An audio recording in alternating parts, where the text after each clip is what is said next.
Thank you so much for joining me as we every day walk through a portion of God's Word so that through the course of a year, we've read the entire Bible.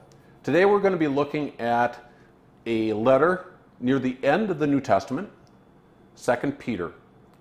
And then we'll also be looking at one of the minor prophets. They're called minor prophets in the Old Testament just because they're shorter books.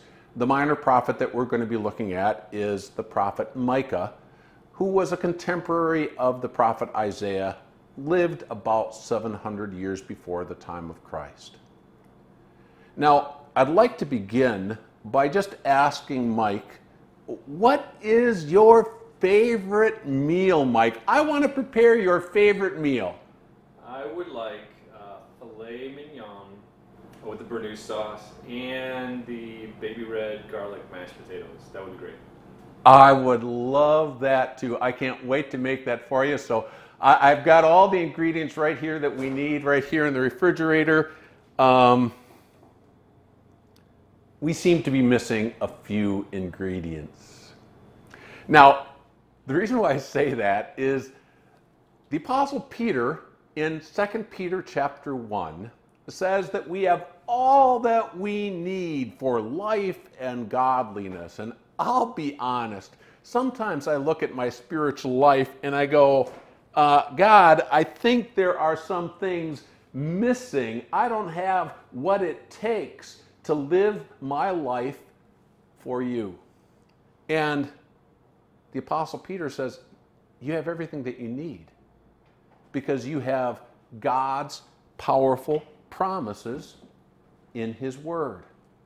And in fact, in this first chapter of 2 Peter, the Apostle Peter reminds us that we have God's Word, the prophecies made more certain because He is revealing the fulfillment of those prophecies. And he even tells us that even though he sees the end of his life coming near, he's going to make sure that his testimony is preserved. Probably that is what Mark's gospel is. It's probably Peter's testimony. And in God's Word that is given by inspiration of the Holy Spirit, we have the powerful promises of our God. And that's all that we need for life and godliness. That's why we're reading this book to get to know these promises better and better. Now, the Old Testament lesson also has this idea of preserving God's Word. We're going to be reading Micah chapter 1 through chapter 3. And here, God, through the prophet Micah, is foretelling destruction upon Jerusalem, judgment because of their unfaithfulness.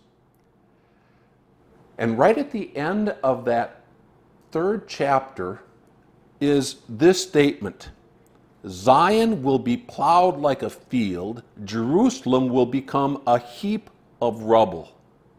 And as you read that, would you write right in the margin of your Bible, Jeremiah chapter 26, verse 18. Because guess what? God's Word was preserved. I don't know if you noticed inside the refrigerator, there's this little clay jar. This is actually a replica of the kind of clay jars that the Dead Sea Scrolls were found in. You see, God's Word was preserved.